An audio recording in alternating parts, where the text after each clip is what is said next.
sujud, nikmat rukuk pada waktu para malaikat yang bertugas malam dan bertugas siang bertemu. Hadis menyebutkan yata'aqabun malaikatun bil-lail wa malaikatun bin-nahar. Saling bergantian malaikat petugas malam dan malaikat petugas siang. Dan ketika mereka sudah pergi meninggalkan tempat untuk tugas yang lain, Allah bertanya, kaifa taraktum ibadi? Bagaimana keadaan hamba-hambaku ketika kalian datang dan ketika kalian meninggalkan mereka? Malaikat menjawab, atainahum hum yusallun wa taraknahum hum yusallun. Kami datangi mereka sedang sholat dan kami tinggalkan mereka sedang sholat. Kapan itu terjadi? Kami datangi mereka sedang sholat asar dan kami tinggalkan mereka sedang sholat subuh. Jadi pada waktu subuh, malaikat tugas malam dan malaikat tugas siang hadir bersama kita. Malaikat tugas malam belum pergi, belum pulang, dan malaikat tugas siang sudah datang. Ketika kita mendengar bacaan Al-Quran, doa ihdinas shiratal mustaqim sampai selesai, kita mengungkapkan amin, malaikat ikut mengungkapkan amin, berarti yang mendoakan kita jumlah malaikat tidak terhitung, yaitu malaikat yang bertugas di siang hari dengan malaikat yang bertugas di malam hari. Alhamdulillah. Dan ini penting juga bagi kita untuk senantiasa melaksanakan sholat asar juga berjamaah sebagaimana sholat subuh. InsyaAllah kita manfaatkan subuh hari ini untuk mengevaluasi diri kita masing-masing dalam amal keseharian. Amal kita ketahui bersama akan diterima oleh Allah dua hal yang mesti terpenuhi. Syarat diterimanya amal ibadah hanya dua. Gampang menghafalnya kalau dua, gak perlu pakai murojaah, gak perlu pakai setoran, cuma dua. Apa itu yang dua? Al-ikhlas dan muwafaqatu sunnati Rasulullah. Ikhlas dan sesuai dengan sunnah Rasul. Makna sesuai tidak mesti semuanya ikut Rasul atau harus sama dengan Rasul. Siapa yang mampu membuktikan bahwa ibadah kita sama dengan ibadah Rasulullah? Gak ada yang mampu. Kalaulah sholat subuh sama-sama 2 rakaat bersama Rasulullah sama 2 rakaat, tapi bagaimana Rasulullah menjiwai doa demi doa, ayat demi ayat, gak ada yang mampu kita mengikutinya. Maka kita upayakan jangan bertentangan, ya, jangan berlawanan dengan ajaran yang disampaikan Rasulullah SAW. Sekarang yang harus kita kaji, insya Allah kalau sekiranya sesuai dan tidak sesuai, panjang waktu dan banyak buku yang sudah dikarang, ditulis, sudah memenuhi perpustakaan di mana-mana. Yang sangat sulit kita ketahui, kita ukur adalah masalah keikhlasan. Kalau keilmuan, udah banyak ukurannya. Keikhlasan yang susah diukur. Boleh jadi ada orang yang ilmunya sudah semikian luas, tapi keikhlasan tidak tercapai. Sebaliknya ada orang yang mungkin belajarnya baru belajar Islam, tapi dia menikmati keikhlasan. Ikhlas itu naik turunnya cepat. Bisa per detik. Kalau keilmuan semakin ditambah, ya terus bertambah, nggak akan berkurang kalau ilmu. Paling lupa, ya. Tapi nggak berkurang. Dan bukan karena ada tambahan sehingga berkurang, enggak kalau ilmu. Makanya seorang guru besar yang usianya di bawah saya, tapi beliau lebih luar biasa lah pola berfikirnya. Dia berkata, mencari ilmu adalah perbuatan yang paling enak. Karena mencari ilmu enggak pernah rugi. Bisnis ada ruginya, berpolitik ada ruginya. Tapi kalau mencari ilmu enggak pernah ada yang rugi. Baca, tambah terus. Ya terus bertambah ilmu. Gak pernah, aduh gara-gara saya baca buku ini jadi hilang ilmu yang itu. Enggak begitu. Kalau ilmu itu nambah aja terus. Makanya mencari ilmu itu adalah aktivitas yang paling enak. Enggak pernah rugi. Nambah terus. Cuma sekarang kalau sudah bertambah ilmu, terus bagaimana membuktikan kita sudah menerima amanat dari Allah berupa ilmu? Bagaimana kita mensyukuri karunia ini? Kan karunia yang sangat kita perlukan adalah ilmu, sehat, dan waktu, kan, usia. Maka Rasulullah SAW menjelaskan tentang hakikat bagaimana keikhlasan orang yang berilmu, luas ilmunya, hartanya banyak, sehatnya juga sangat menakjubkan. Sering dibahas hadisnya, inna awwalan nasi yuqda yawmal qiyamah rajulun ustushhida fa'utiya bihi fa'arrafahu ni'amah fa'arafaha faqala fama amilta qala qata'tu fika hatta stushhidtu qala kadhabta innama qata'ta liyuqala jari wa qad qil fasuhib ala wajhi faulqiya finnar. Hadis agak panjang, menyatakan orang yang pertama mendapatkan hukuman di akhirat bukan orang yang tidak bisa bekerja, bukan tidak pernah beramal, bukan pemalas, tapi orang yang dikenal sebagai mujahid, pejuang, pembela agama Allah, dikenalnya begitu. Setelahnya mati, diperiksa, diperlihatkan kepadanya berbagai keistimewaan yang Allah berikan kepadanya. Badannya keker, hebat, kuat, cara bekerjanya begitu menakjubkan. Oh, pokoknya orang menganggap orang ini orang yang pastilah masuk surga. Berjuangnya, semangat berjihadnya melawan kekufuran, melawan orang-orang kafir bersama kaum muslimin. Diperlihatkan kepadanya sekian banyak kenikmatan yang pernah diterima di dunia. Lalu ditanya, dipakai apa saja oleh kamu nih kenikmatan ini? Dia menjawab, aku gunakan ya Allah untuk berperang melawan orang-orang kafir, melawan orang musuh Islam. Karena siapa? Ya karena engkau ya Allah. Bohong kamu. Kadzabta. Bohong. Allah perlihatkan kepadanya rekaman hati. Ini yang paling berat ya. Gak ada kemajuan teknologi sehebat bagaimanapun mampu membuat alat rekam yang dapat merekam isi hati. Dapat merekam suara, ya sudah banyak. Merekam gerakan, ya, tapi merekam isi hati, enggak. Hanya Allah yang maha tahu isi hati kita masing-masing. Maka ketika diperlihatkan kepadanya rekaman hatinya saat beramal, saat bekerja, dia tidak bisa mengelak lagi. Oh iya, saya waktu di sana ikhlas karena engkau. Waktu di situ enggak. Waktu di sana enggak. Ada rekamannya semuanya. Fasuhiba ala wajhi faulqiya finnar. Maka ditariklah wajahnya. Wajah yang ditarik. Bukan karena ngantuk, bukan. Nih barangkali nih. Ini kelihatan ada 3 orang yang ngantuk nih. Di akhwat gak tahu berapa orang yang ngantuk.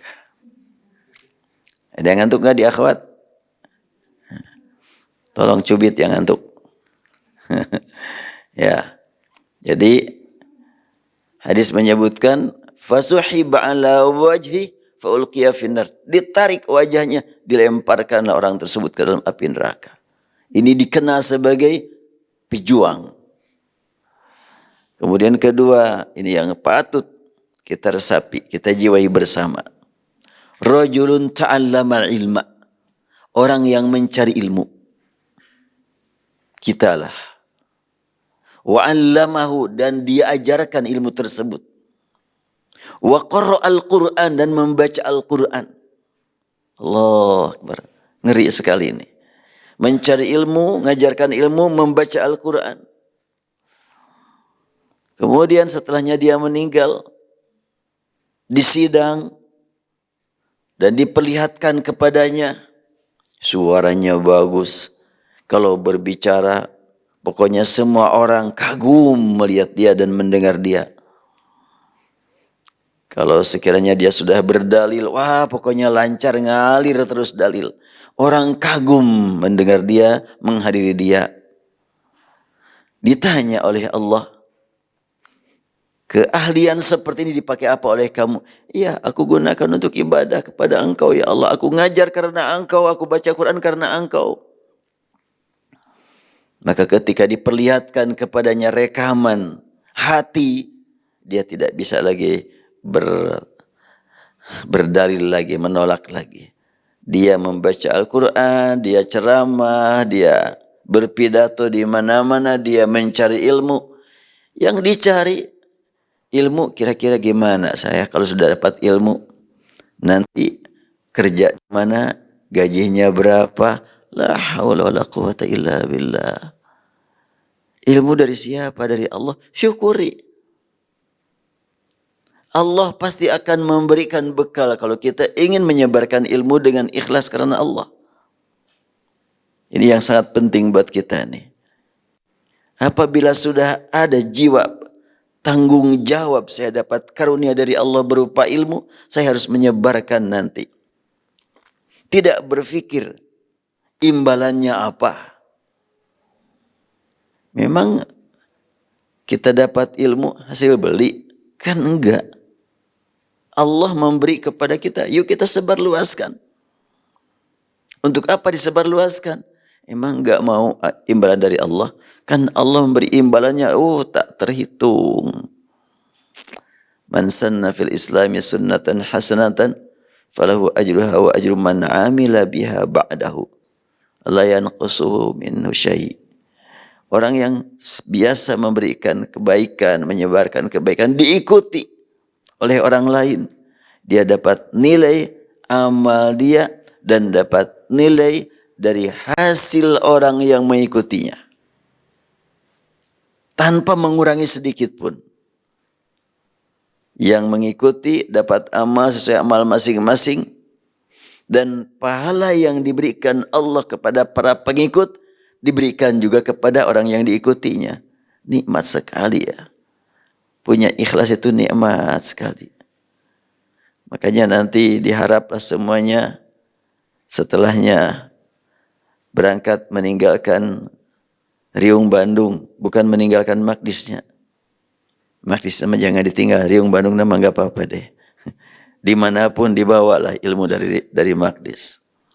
Diamalkan ilmu dimanapun berada, semata-mata ingin melaksanakan tugas dari Allah sebagai orang yang mendapatkan ilmu, harus kita sebarluaskan.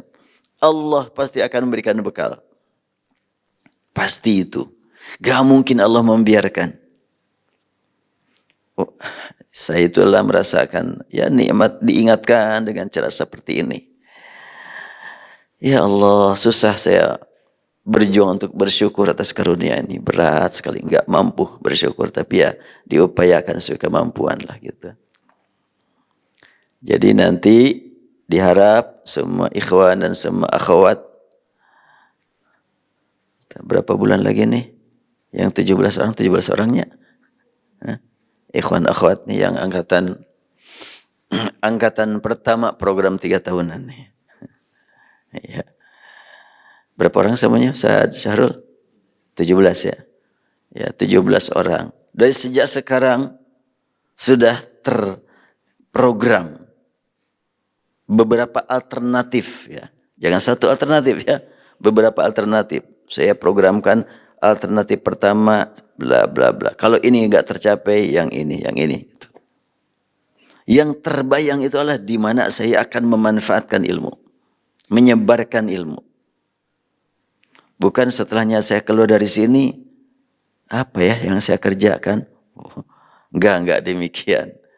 Sudah jelas, sudah ada yang bisa dikerjakan. Kumpulkan anak-anak. Kalau belum ada yang lain, kumpulkan anak-anak. Yuk ngaji. Saya dulu begitu tuh ya. Saya berangkat meninggalkan Cianjur ke Bandung. Sampai di Bandung, ya bukan tidur kayak begini. Saya tidur di masjid. Usia 18 tahun. Saya tidur di masjid. Setiap waktu azan saya azan. Kemudian waktu subuh, waktu maghrib, anak-anak yang main-main di luar saya ajak. Mau ngaji enggak? Mau, ayo ngaji. Belajar ngaji. Udah. Setelahnya ada anak-anak, 5 orang, 7 orang, bertambah, sampai ramai. Nah setelahnya anak-anak itu anak-anak TK, SD saya kumpulkan. Belajar ngaji. Yang belajar ngajinya itu tuh. Batasanaya itu. Itu bid'ah saya itu. Iya. Gak ada yang lain dari ba. Yang lain makan dari alif ba ta sa jim ya. Saya dari batasanaya itu. Udah, ternyata lebih mudah cara seperti itu. Cuma gak dinyanyikan kayak sekarang. Hanya saya tulis ba ta sa dan selanjutnya. Nah setelahnya semakin bertambah sampai masjid itu adalah betul-betul makmur, ramai. Adalah salah seorang anggota jamaah yang meminta saya ngajar Al-Quran privat. Dah mulai ngajar di perumahan-perumahan. Dapatlah bekal dari hasil ngajar privat. Waktu itu belum. Ya, ngajar. Kadang-kadang waktu saya belum punya penghasilan sama sekali. Pagi-pagi habis sholat subuh, belum kebayang saya dapat sarapan di mana. Lalu ada ketua DKM minta ngajar anaknya di rumahnya. Sudah, saya ngajar anaknya di rumah. Langsung sampai sarapan. Alhamdulillah sudah bisa sarapan. Belum kebayang makan siang di mana. Saya mengalami seperti itu ya. Nah, kemudian setelahnya banyak berinteraksi dengan masyarakat, sampai saya punya pekerjaan di luar, sambil di situ aktif di masjid, sampai punya pekerjaan di luar, udah bisa membiayai diri untuk kuliah itu. Tidak dibiayai oleh yang lain. Terus saja begitu, ya sampailah akhirnya Allah takdirkan bisa ada jalan belajar di luar.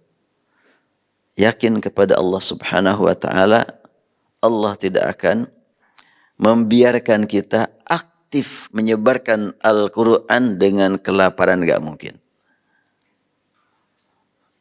Allah Subhanahu wa taala menyayangi orang yang banyak berkomunikasi dengan Allah.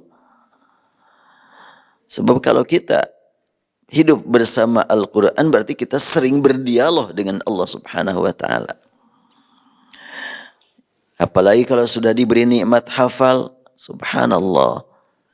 Ini Allah memilih antum semuanya. Jadi kalau sudah kita nikmati semangat menyebarkan ajaran Allah Subhanahu wa taala, syukuri, dan tidak akan ada yang dibiarkan oleh Allah terlantar. Jangan kita bercita-cita ingin banyak duit, tapi bercita-citalah kita ingin dapat memberi orang. Ya. Jangan bercita-cita punya menjadi orang yang kaya, tapi bagaimana kita bisa mengajar orang kaya. Bisa mengingatkan orang kaya supaya kekayaan mereka mengantarkan mereka menuju surga. Kasihan orang yang kaya raya sibuk hidupnya setiap hari menjadi hamba harta. Belum selesai hadis tadi. Rajulun ta'allamal ilma wa 'allamahu wa qara'al Qur'an. Hadis ini nampaknya penting untuk sering diulang ya.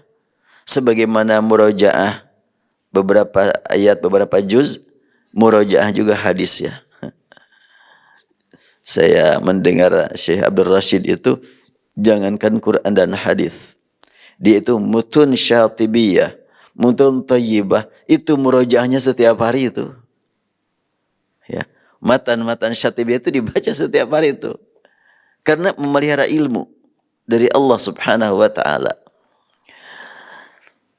Kemudian kedua tadi adalah rajulun ta'allamal ilma wa 'allamahu wa qara'al Qur'an. Orang yang rajin mencari ilmu, rajin mengajarkan ilmu, rajin membaca Al-Quran, ketika sudah meninggal ditanya, Diperlihatkan kepadanya fa'arrafahu ni'amah fa'arafaha, diperlihatkan kepadanya sekian banyak karunia yang Allah berikan, suaranya, kemudian iramanya, kemudian kecerdasannya, kemudian juga kefasihannya berbicara, diperlihatkan kepadanya. Bukankah ini karunia yang engkau terima di dunia? Iya ya Allah. Digunakan dalam apa oleh kamu? Aku gunakan untuk mencari ilmu, mengajarkan ilmu, membaca Al-Quran karena engkau. Allah langsung membantah, kadzabta, bohong kamu. Innama qara'al Qur'an liyuqala qari. Engkau mengajarkan ilmu supaya disebut alim besar. Engkau membaca Al-Quran supaya disebut qari. Dan orang sudah berkata begitu. Fasuhib ala wajhi faulqiya finnar. Maka ditarik pula wajahnya, dilemparkan ke dalam neraka. Ini yang sangat mengerikan ya. Loh, perlu selalu kita ingat hadis ini. Agar kita betul-betul mencari ilmu sekarang ini adalah mencari ridha Allah. Nanti mengajarkan ilmu, mencari ridha Allah. Membaca Al-Quran, mencari ridha Allah. Kalau Allah ridha, apapun yang tidak kita minta, yang Allah ketahui kita perlu, pasti Allah berikan. Tanpa kita minta, ya apalagi kalau kita minta. Dan Allah lihat kita memerlukannya. Kita sudah ada aktivitas, kita memerlukan, Allah pasti memberi kepada kita.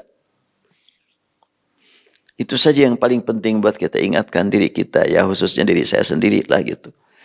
Saya jangan sampai menyimpang niat di dalam melaksanakan tugas dan kewajiban sebagai hamba, dan juga sudah mendapatkan amanat sedikit dari Allah berupa ilmu, maka disampaikan kepada yang bisa menerima, dan yang belum bisa menerima harus kita sampaikan.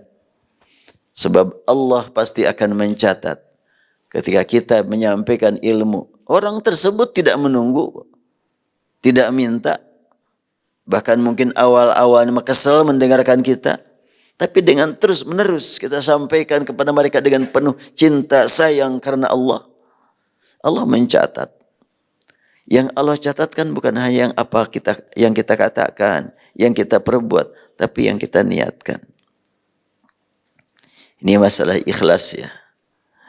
Kemudian ketiga, rajulun atahu Allah asnafan minal mal. Orang yang mendapatkan berbagai jenis harta. Dia bagi-bagikan harta tersebut. Menjelang mati hampir habis hartanya. Diperlihatkan semua harta yang pernah dia terima di dunia. Bukankah ini harta yang kau terima? Iya, dipakai apa saja? Ya Allah, tidak ada yang memerlukan kepada harta ini dari masyarakat kecuali aku beri karena engkau. Tidak ada undangan untuk berkurban kecuali aku berkurban paling banyak. Wah, soalnya tidak pernah ada kesempatan untuk berinfak kecuali aku manfaatkan harta ini karena engkau ya Allah. Bohong kamu bilang karena aku. Dibuka rekamannya. Ternyata ingin supaya disebut-sebut sebagai dermawan. Atau untuk zaman sekarang sudah mendekatnya, supaya dapat pendukung. Iya, supaya dapat suara banyak. Nanti suaranya sedikit diambil lagi tuh harta. Pernah itu di kota Bandung itu. Dia jadi calon. Oh, beli karpet, masukkan ke masjid. Ternyata dari masjid tersebut pendukungnya sedikit, diambil lagi tuh karpet dari masjid. Gak tahu dikemanain itu. Ya kasihan sekali ya, yang begitu. Nah, ikhlas itu sumbernya atau sebagai sumber amal. Dan juga akan membuat kita menjadi orang yang senantiasa berbaik sangka kepada sesama mukmin dan juga menjadikan orang yang membenci kita sebagai lapangan amal. Gak akan muncul marah gitu ya, kesel. Ini orang sudah ngasih sekian banyak, saya kasih ini, kasih itu. Ih, menit nuhun-nuhun acan. Gak ada istilah begitu orang ikhlas. Cing atau nuhun-nuhun atau gak ada seperti itu. Kita mencari ridha Allah, la nuridu minkum jazaan wala syukura. Ya, kenapa Rasulullah hari Jumat sering membaca surat As-Sajdah dengan surat Al-Insan?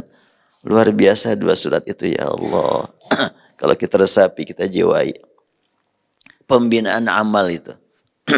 Surat As-Sajdah dengan surat Al-Insan itu. Nah, sekarang saya ingin menyampaikan tanda-tanda ikhlas. Yang banyak sebetulnya. Antara lain, ini tanda ikhlas, kita bertanya kepada diri kita, saya sudah punya tanda ini apa belum? Istilah para ulama, tanda ikhlas antara lain adalah al-mukhlisu yattahimu nafsahu bit-taqsiri wal imhal fi jambillah. Orang yang ikhlas senantiasa menuduh dirinya sebagai orang yang paling lalai dan paling banyak dosa. Itu orang ikhlas. Kok bisa? Paling banyak dosa bagaimana? Banyak orang yang lain yang lebih banyak dosanya dengan saya. Orang lain boleh jadi berdosa karena nggak ngerti, karena nggak tahu. Orang lain berdosa karena memang belum punya iman. Kita sudah diberi nikmat iman, sudah dapat ilmu, berdosa. Mana yang lebih besar dosanya di hadapan Allah? Kalau orang yang tidak punya harta, nggak pernah sedekah, wajar kan? Orang yang punya harta, nggak sedekah, itu tidak wajar. Orang yang belum punya ilmu, nggak beramal, ya karena nggak tahu. Orang yang punya ilmu, tidak beramal, khianat kepada ilmu. Ya udah kalau begitu, berhenti aja lah mencari ilmu. Iya kalau gitu, berhenti juga mencari harta. Udah kalau begitu, berhenti aja hidup. Karena hidup ada tanggung jawabnya. Kan gitu tuh. Tapi kan nggak nyampe sana kan. Udah daripada kita banyak tanggung jawab di hadapan Allah. Tanggung jawab itu kan karena penyebab usia, sehat, ada harta, ada ilmu. Kalau orang berkata, ya daripada kita banyak dosa karena banyak ilmu, tidak bertanggung jawab tentang ilmu. Udahlah daripada itu gak usah mencari ilmu. Jawab juga oleh kita. Daripada kesehatan itu membawa dosa, udah sakit aja. Gak akan ditanya tentang masalah amal karena sakit. Mau enggak? Kan enggak. Itu sama aja begitu. Atau lebih putus, lebih baiknya, lebih cepatnya lagi udah mati aja. Kalau mati sekarang pasti nggak akan diminta tanggung jawab tentang hari esok kan gitu. Namun apakah mati itu solusi? Jalan keluar? Mati yang dilalui seperti itu bukan jalan keluar, jalan masuk. Masuk neraka. Di negara-negara yang materialis, pusing itu mikirkan harta itu. Sampai mereka banyak bunuh diri. Dan yang paling banyak bunuh diri kalau macam di Perancis atau di Eropa ya. Itu orang bunuh diri itu proses yang paling meyakinkan mereka pasti sukses bunuh dirinya ya. Itu adalah loncat ke depan kereta yang sedang lari. Di situ udah kereta, udah dia mungkin pura-pura yang lain lah gitu. Pas tinggal mungkin 2 meter lagi loncat, udah hancur tuh. Itu saya dengar berita dari orang yang sedang kuliah di Paris di sana. Di sini begitu katanya. Cara mereka bunuh diri. Innalillahi wa inna ilaihi raji'un. Dikira dengan mati dapat solusi. Jalan keluar dari bingung. Itu jalan masuk itu. Di dunia baru DP-nya. DP itu. Kesulitan hidup di dunia itu DP itu. Yang benarnya nanti di akhirat. Ya, jadi pertama, yattahimu nafsahu bit-taqsir wal imhal fi jambillah. Orang ikhlas nantiasa menuduh dirinya sebagai orang yang belum mampu beramal baik. Dan orang yang selalu menuduh dirinya sebagai orang yang banyak berbuat salah. Lalai di hadapan Allah. Mana contohnya? Jangan tanggung-tanggung kita ngambil contoh Rasul, para nabi. Nabi Sulaiman, apa yang kurang dia? Harta berlimpah, ilmunya sangat luas, ilmu bahasa, ilmu komunikasi, ilmu politik, ilmu segala-galanya dia. Ilmu komunikasi, semut aja berbicara paham dia. Kita jangankan paham, dengar aja nggak pernah. Gimana? Kang Leon pernah dengar suara semut? Saya nggak pernah mendengar suara semut. Padahal mungkin semut Jakarta beda ngomongnya dengan semut Bandung. Bahasanya bisa berbeda, manusia aja berbeda kan. Sulaiman, ya Allah. Dalam surat An-Naml kan jelas sekali. Ketika Nabi Sulaiman sedang melakukan perjalanan, kemudian dia terhenti sejenak. Setelah terhenti, fatabassama dhahikan min qawliha. Tersenyum dia. Apa yang membuat Nabi Sulaiman tersenyum?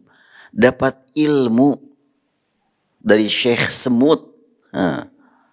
Dapat guru dari golongan semut. Apa katanya gurunya? Sedang rapat itu semut. Sedang meeting. Mendengar ada langkah-langkah Sulaiman bersama tentaranya. Semut yang begitu banyak mendengar suara satu semut. Gak tahu pakai seekor cocok gak ya? Ada ekornya gak semut? Atau seorang semut? Ya, semut berbicara. Di situ jelas sekali. Qalat namlatun.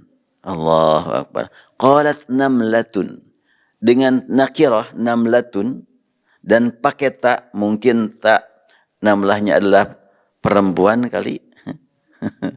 Qalat namlatun. Seekor semut, gak apa-apa seekor ajanya.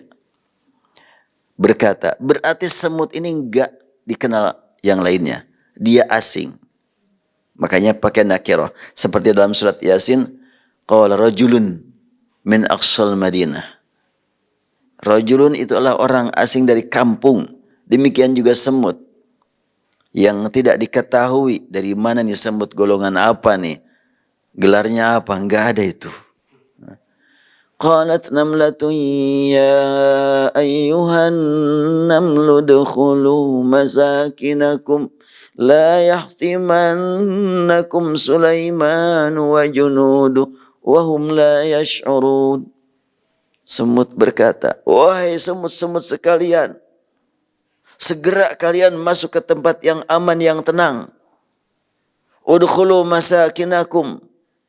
Kenapa memang la yahtimannakum Sulaiman wa junudu wahum la yash'urun? Supaya kalian aman, tidak keinjak-injak Sulaiman bersama tentaranya. Mereka tidak akan sadar tuh kalau nginjak-injak kita. Luar biasa ini semut. Berbicara dengan perasaan, dengan pemikiran, dan juga dengan action. Hebat kan? Menanamkan rasa tanggung jawab kepada Sulaiman. Tentang rakyat. Semut asing bicara seperti itu. Dan dia sendiri tidak lari duluan. Ngomong dulu. Ini artinya bahwa kita harus betul-betul punya rasa tanggung jawab tentang umat. Terancam dengan bahaya. Terancam dengan sekian banyak ancaman. Bicara di hadapan mereka. Belajar ke semut. Ikhlas tuh semut tuh ya. Melihat teman-temannya terancam bahaya. Dia langsung. Udkhulu masakinakum. Dan kalimatnya, udkhulu masakinakum. Masuklah ke tempat-tempat tenang kamu. Masakin, sakinah. Tempat tentram. La yahtimannakum Sulaiman wa junudu wa hum la yash'urun.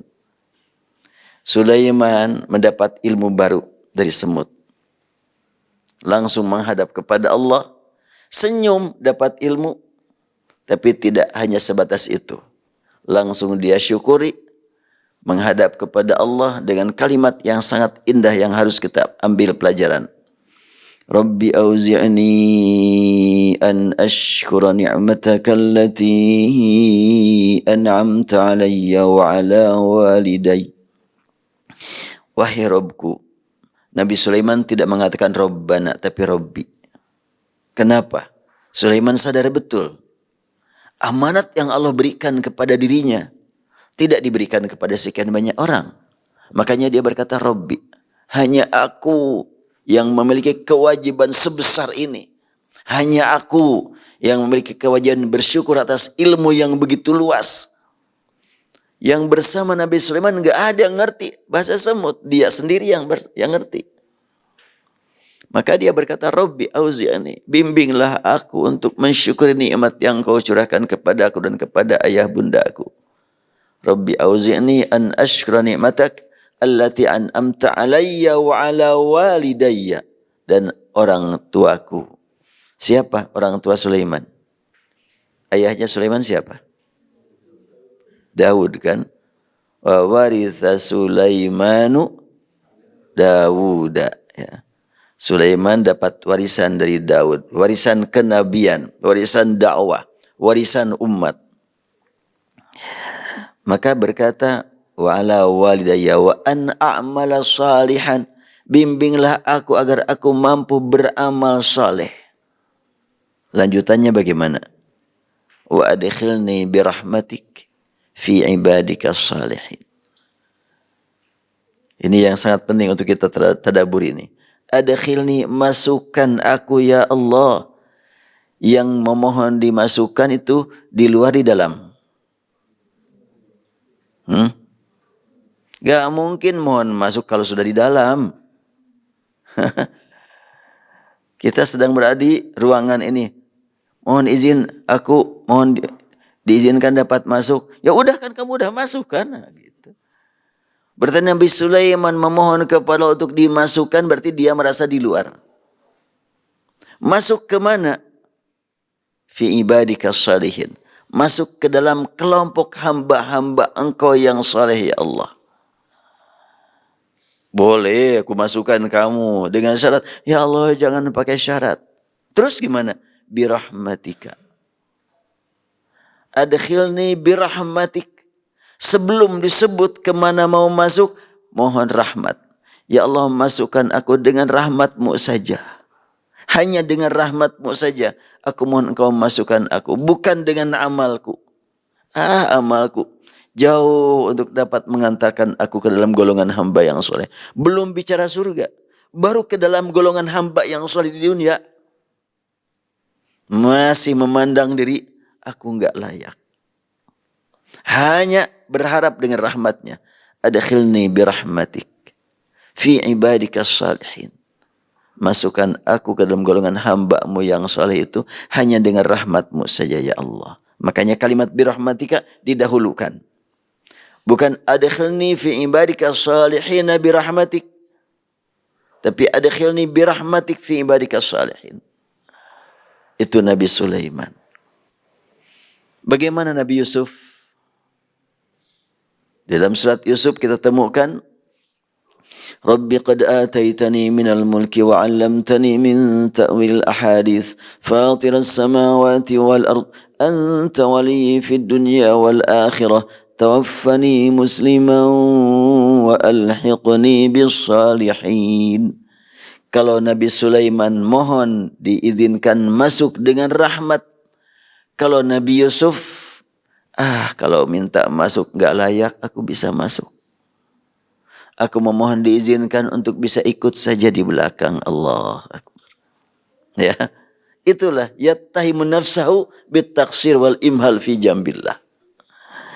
Menuduh diri sebagai yang masih jauh dari kedudukan sebagai orang yang bertakwa, jauh untuk mencapai derajat ahli ibadah, jauh untuk mencapai derajat yang bersih. Itu tingkat para nabi. Itu tanda ikhlas ya. Ini sumber kalau sudah kita jiwai nikmat ikhlas, yang lain-lain enteng-enteng saja. Ketika dicaci maki oleh orang, ya enggak masalah, mudah-mudahan caci maki orang tersebut mengurangi dosa saya. Nikmatnya.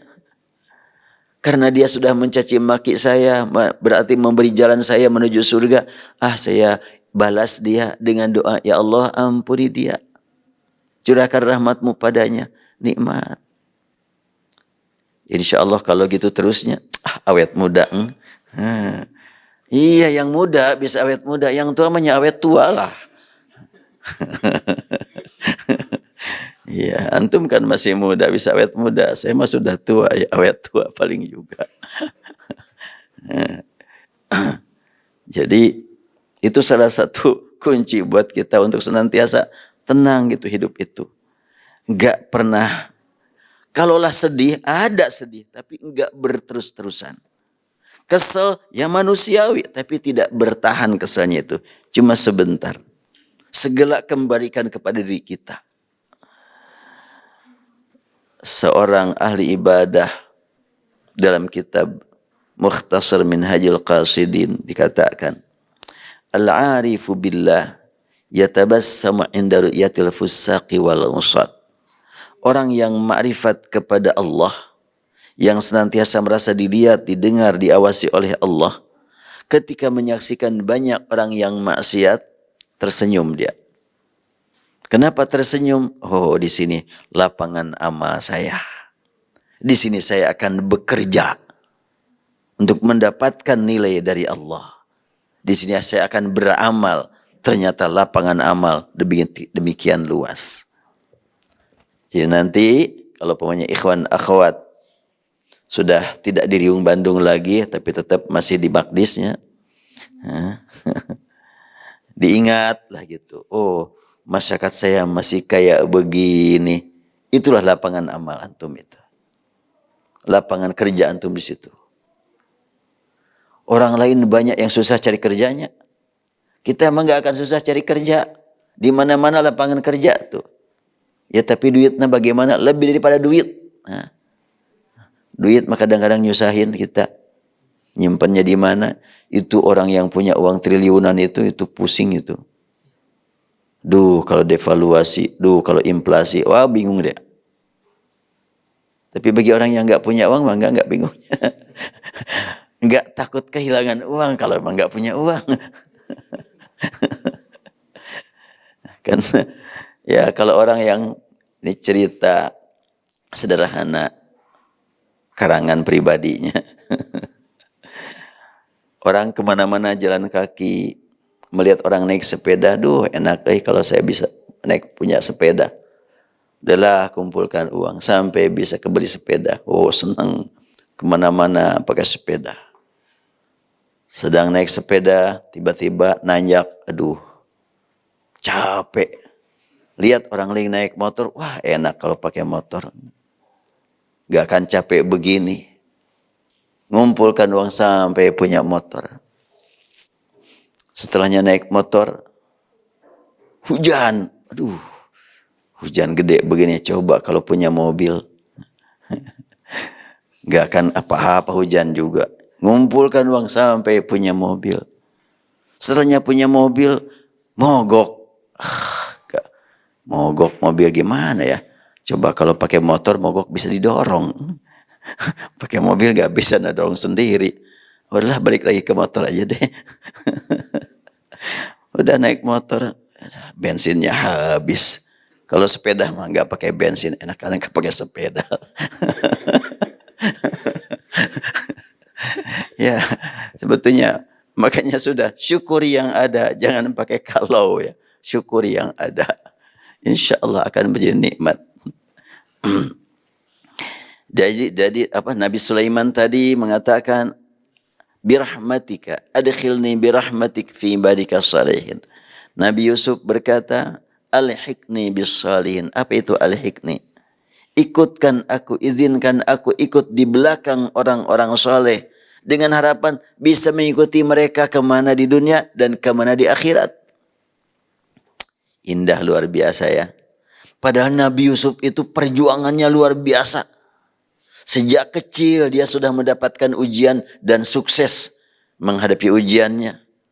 Berada di dalam sumur, diangkat oleh seorang pedagang, dijual oleh seorang pedagang dengan harga sederhana wa syarauhu bi thamanin bakhsin darahim ma'dudah wa kanu fihi minaz zahidin. Dijual itu Yusuf kepada seorang pejabat tinggi seorang ibu. Mendapatkan tawaran seorang pedagang menjual anak, wah langsung dibeli. Kasep lagi budak teh. Lama kelamaan Nabi Yusuf semakin menakjubkan, semakin menggiurkan yang memandang. Oh, luar biasa Nabi Yusuf. Gak ada yang bisa memerankan sebagai Nabi Yusuf, walaupun ada jauh dari kenyataan. Nabi Yusuf itu lewat aja, orang sampai tergila-gila kan. Disuruh lewat itu. Itu kaum wanita yang sedang megang apel, megang pisau, sampai tak sadarkan diri. Berdarah-darah. Saiful Islam lewat ke depan akhwat, cuek aja akhwat.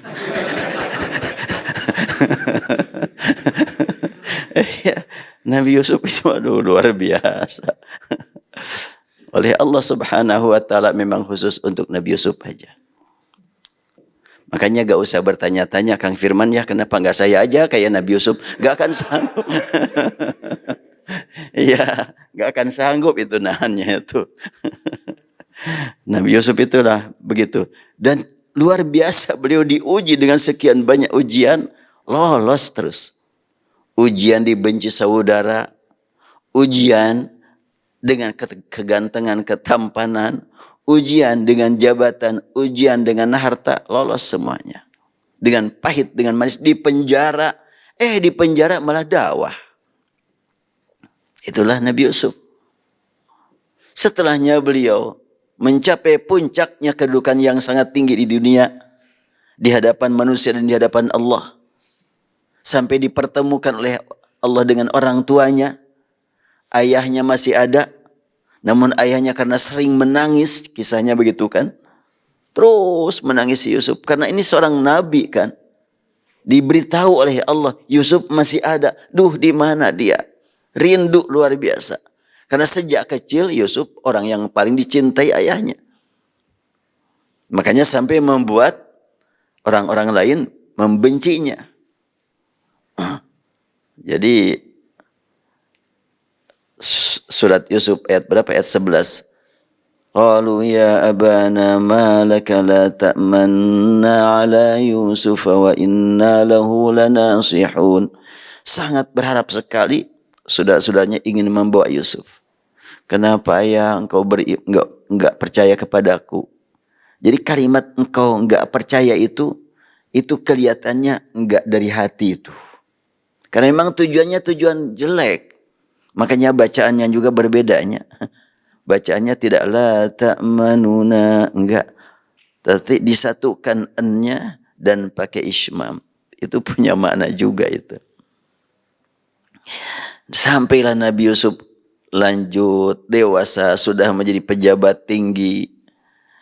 Dan waktu dia ditawari untuk menjadi orang yang senang saja, nolak dia. Kan qala al-maliku tuni bihi astakhlisu li nafsi. Seorang raja berkata, udah kepada Yusuf itu, ucupnya Yusuf itu orang Sunda mah.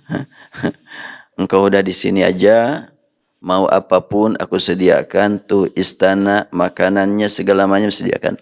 Nabi Yusuf berkata, enggak. Aku enggak mau dapat kenikmatan tanpa kerja. Aku ingin kerja. Ini luar biasa ya. Bimbingan buat kita. Sudah disiapkan oleh raja apapun fasilitas hidup, nolak dia. Apa artinya fasilitas hidup? Di dunia paling sebentar, besok lusa mungkin mati, selesai. Lebih baik kita membekal diri buat masa depan. Makanya dia berkata, minta tugas yang paling berat. Ij'alni ala khazainil ardi. Inni hafizun alim. Ya kan gitu tuh. Nabi Yusuf berkata kepada raja, kata Yusuf. Aku tidak mau diam, dapat duit banyak, dapat makanan enak, dapat tempat indah. Enggak itu yang ku cari. Cuma sebentar, besok juga ditinggal. Maunya kamu gimana? ij'alni ala khazanil ardi. Kasih tugas aku tugas yang paling berat, ngurus bumi ini, ngurus negara ini. Ngurus apanya? Ngurus kekayaan negara. Ngurus, bukan nerima. Ala itu kan tugasnya kan. Emang kamu bisa hafizun alimun.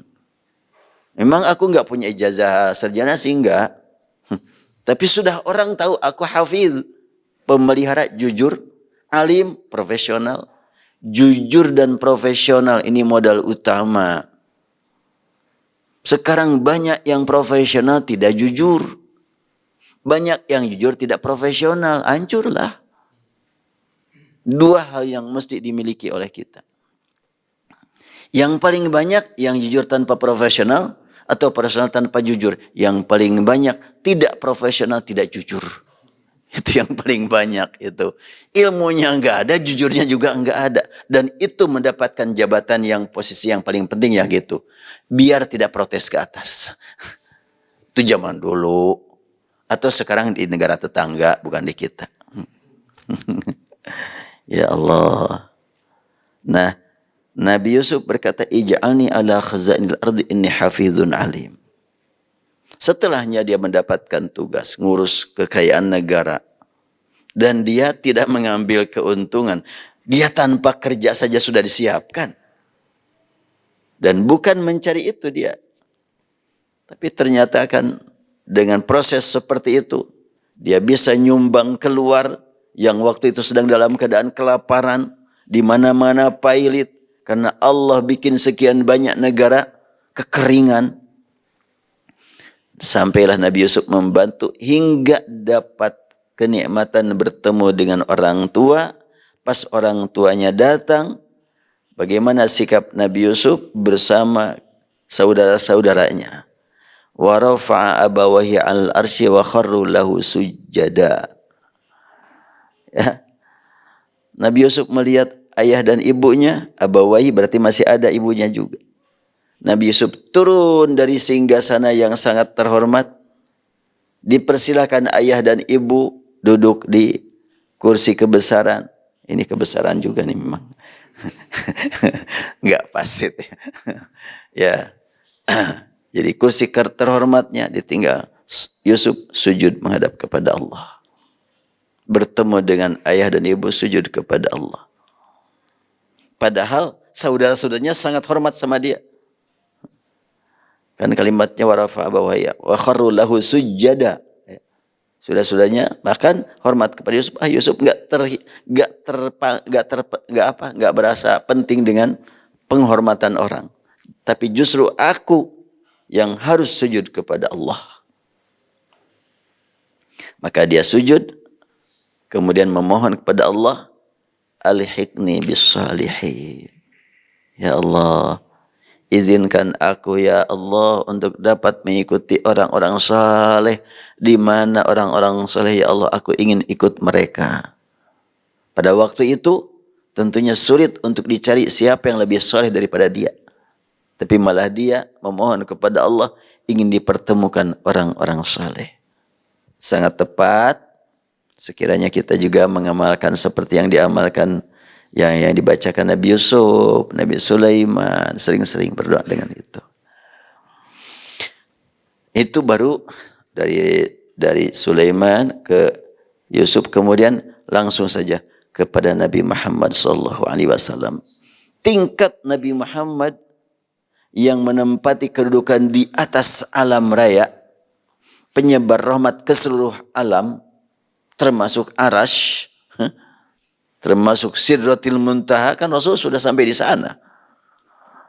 Rahmatan lil alamin, bukan rahmatan lin nasi ajmain, rahmatan lil alamin. Termasuk kucing, termasuk cacing dapat rahmat dari Allah melalui Rasulullah Muhammad SAW. Tapi bagaimana ketika beliau laksanakan sholat di malam hari? Kelihatan oleh Aisyah radhiyallahu anha. Beliau wudu, setelah wudu beliau sholat, bergetar badannya, nangis terus-terusan. Selesai sholat, menjelang subuh, kelihatan bekas tangisannya. Maka Aisyah bertanya, kenapa engkau lakukan seperti ini ya Rasulullah? Sampai kaki engkau bengkak karena begitu lamanya berdiri. Rasul menjawab, afala uhibbu an akuna abdan syakura. Engkau kan sudah dijamin bersih dari dosa. Kenapa kau lakukan seperti ini? Rasul berkata, wahai Aisyah, engkau tahu aku ini sedang berjuang menjadi orang yang bersyukur. Coba, afala uhibbu an akuna abdan syakura. Nabi Muhammad SAW tidak menilai dirinya orang yang sudah mampu bersyukur. Tapi kalau atqakum iyalah. Karena semua orang yang bertakwa dibimbing oleh beliau. Yang paling baik ibadahnya, iya. Tapi tidak cukup ibadah terbaik untuk mensyukuri nikmat. Sebab kita bisa ibadah ini kan pemberian dari Allah. Ikhwan akhwat bisa baca Al-Quran karunia dari Allah yang wajib kita syukuri. Sudah hafal sampai 30 juz, lancar lagi, nggak ada yang lupa, itu wajib disyukuri. Makanya Nabi Ibrahim berkata, ya Allah, aku ingin bersyukur kepada Engkau. Tapi apapun yang aku gunakan untuk bersyukur kepada Engkau, milik Engkau semuanya. Jadi tidak ada bedanya sekarang. Anak bilang kepada ibunya, ibu pinjam uang ya, mau apa? Mau bersyukur kepada ibu. Hah? Kira-kira gimana itu? Minjam, mau berterima kasih kepada ibu, ini adalah aku kasihkan sama ibu. Itu kan uang ibu kan gitu. Kan gitu ya. Berterima kasih kepada ibu dengan menggunakan punya ibu. Gitu. Gak ada artinya. Kita bersyukur kepada Allah dengan zikir. Menggunakan apa? Menggunakan lisan. Lisan milik siapa? Milik Allah. Kita bersyukur dengan apa? Dengan infak. Itu infak yang diinfakkan harta siapa? Milik Allah. Jadi gimana aku bersyukur kepada Engkau ya Allah? Apapun yang aku gunakan untuk bersyukur kepada Engkau, semuanya milik Engkau yang menuntut aku untuk membayar sewaan. Kalau harus disewa. Makanya Nabi Ibrahim berkata begitu. Akhirnya Allah berfirman, ya engkau kini sudah tahu apa arti syukur. Allah tidak berfirman, udah cukup gitu juga lah. Bagus. Enggak begitu. Tapi dengan mengatakan, engkau tahu apa arti syukur saat ini. Jadi kita sekarang mau bersyukur kepada Allah. Tingkat Nabi Ibrahim saja merasa belum mampu bersyukur. Tingkat Nabi Muhammad SAW merasa belum mampu bersyukur. Bagaimana kita? Jadi kalau begitu, boleh jadi orang yang mengatakan tadi malam habis syukuran. Tepat nggak ngomong begitu? Udah habis syukurannya? Hah? Bukan habis syukuran, baru mulai bersyukur. Hah? Baru mulai, masih jauh. Dan masih banyak yang belum disyukuri. Baru mulai. Tapi apakah kita salahkan ketika bilang, tadi kan habis syukuran. Bu, jangan bilang habis syukuran. Jangan begitu. Hah? Ya mudah-mudahan kita bersyukur terus, paling begitu. Pilih kalimat yang enak. Baik, saya cukupkan dulu ya sampai jam 6 nih, udah. InsyaAllah lain kesempatan.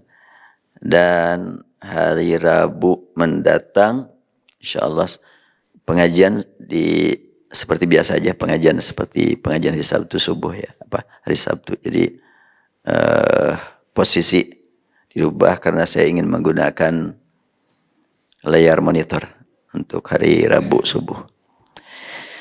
Saya cukupkan subhanakallahumma bihamdik nasyhadu an la ilaha illa anta nastaghfiruka wa natubu ilaik walhamdulillahi rabbil alamin. Assalamualaikum warahmatullahi wabarakatuh.